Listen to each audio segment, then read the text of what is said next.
Hello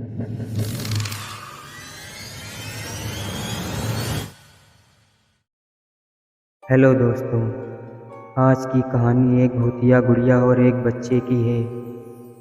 अगर आप हमारे चैनल पर नए हैं तो चैनल को सब्सक्राइब कर लें। एक बार की बात है, एक घर में एक गुड़िया थी। कमरे के कोने में बैठी अपनी पलकें कभी नहीं झपकाती। यह छोटी लड़की को उसके जन्मदिन पर एक उपहार था, लेकिन उससे उसे कभी कोई खुशी नहीं मिली। उसमें कुछ भयानक था, कुछ ऐसा जिससे वह डर महसूस कर रही थी।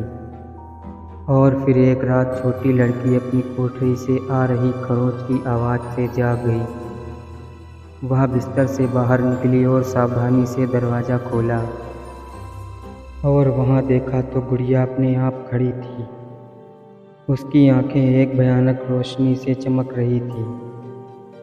छोटी बच्ची ने भागने की कोशिश की, लेकिन वह अपनी जगह से हिल नहीं पा रही थी। वह अपनी जगह जमी हुई थी, गुड़िया के अभिशाप से बच नहीं पा रही थी। और फिर वह डरावने रूप में देखती रही, जैसे गुड़िया का सिर घूम रहा था। उसकी आंखें उस पर टिकी हुई थी, और तभी असली खेल शुरू हुआ। गुड़िया हिलने लगी। उसके लकड़ी के अंग हर कदम पर चरमराते और कराहते थे। यह छोटी लड़की की ओर चली और फिर बोलने लगी, लेकिन उसके मुंह से जो आवाज़ निकली वह किसी बच्चे के खिलौने की नहीं थी।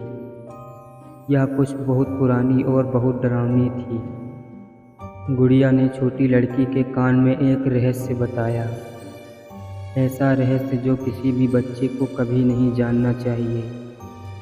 और फिर उसने अपने असली इरादे दिखाना शुरू कर दिया।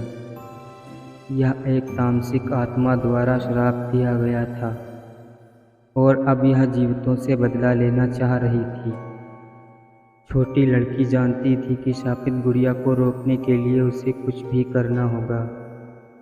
उसने इसे नष्ट करने की कोशिश की, लेकिन कुछ काम नहीं आया। गुड़िया विनाशी थी और उस पर ऐसी पकड़ थी कि वह नष्ट नहीं हो सकती। और इसीलिए छोटी लड़की शापित गुड़िया की निगाहों के नीचे अपने दिन बिताने के लिए मजबूर होना पड़ा। वह फिर कभी पहले जैसी नहीं रही। गुड़िया के बताए रहस्य के यादों से डरती थी। एक दिन वह अपना बदला लेने के लिए फिर से जाग सकती है। उसने यह जानने की कोशिश की कि उसे यह डॉल किसने गिफ्ट की है, तो उसने पाया कि उसकी पुरानी दोस्त जेनी ने उसे यह डॉल गिफ्ट की थी। उसने जेनी से संपर्क किया और उससे पूछा कि उसने उसे यह डॉल क्यों दी, जिससे उसे भयानक बुरे सपने आते हैं। जेनी ने जवाब दिया, मुझे नहीं पता कि आप किस बारे में बात कर रहे हैं। मैंने इसे पुरानी खिलौने की दुकान से खरीदा है। छोटी लड़की उस पुरानी दुकान पर गई। उसने बूढ़ी महिला से गुड़िया के बारे में पूछा। बूढ़ी महिला डर गई और बोली, यह गुड़िया शापित है। मैंने इस गुड़िया को कभी नहीं बेचा। क्षमा करें, मैं आपकी मदद नहीं कर सकती। बूढ़ी महिला ने फादर से मिलने का सुझाव दिया। छोटी बच्ची फादर चार्ट से मिलती है। गुड़िया को अपने हाथों में लेने के बाद उसने भयानक भावनाओं का अनुभव किया। पवित्र जल के साथ उसने गुड़िया से पूछा कि वह क्या चाहती है। गुड़िया ने हंसते हुए जवाब दिया, 40 साल बाद इस अमावस्या के दिन मुझे वह शक्ति मिलेगी जिसके द्वारा मैं शैतान की आत्मा को एक छोटी बच्ची की आत्मा से बदल दूंगी।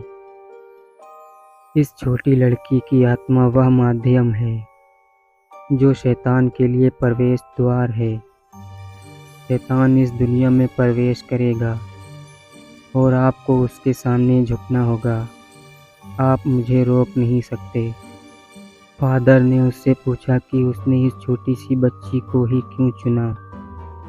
गुड़िया ने उत्तर दिया, छोटी लड़की का जन्म अमावस्या के दिन शैतानी घंटे, शैतानी मिनट और शैतानी के दिन हुआ था। फादर ने गुड़िया से कहा कि वह छोटी लड़की को अकेला छोड़ दे और कुछ करने की कोशिश की, लेकिन वे काम नहीं आया। फादर ने छोटी बच्ची से कहा, गुड़िया की शक्तियाँ उसके लिए बहुत अजीब हैं। वह नहीं जानता कि इन शक्तियों से कैसे लड़ना है। उन्होंने मदद के लिए सीनियर फादर को फ़ोन किया। सीनियर फादर ने गुड़िया को देखा और उसे एक शक्तिशाली भूत गुड़िया में पहचान लिया। सीनियर फादर ने उन्हें बताया कि ये शक्तियाँ अपराज्य हैं। यदि हम अनुष्ठान करने के बाद इन्हें सीलबंद डिब्बे में रखते हैं तो शक्तियों को अलग करना संभव है। फिर उन्होंने गुड़िया को डिब्बे के अंदर रखा और रस्में निभाई। भूतनी गुड़िया ने उससे बचने की कोशिश की, लेकिन आखिर में वह डिब्बे में अलग थलग कैद हो गई। उसके बाद गुड़िया को एक सीलबंद डिब्बे के नीचे सुरक्षित स्थान पर रख दिया गया। छोटी बच्ची धीरे धीरे अपने जीवन को जारी रखने की कोशिश कर रही है। गुड़िया अभी भी अमावस्या से पहले वापस आने के अवसर की तलाश में है।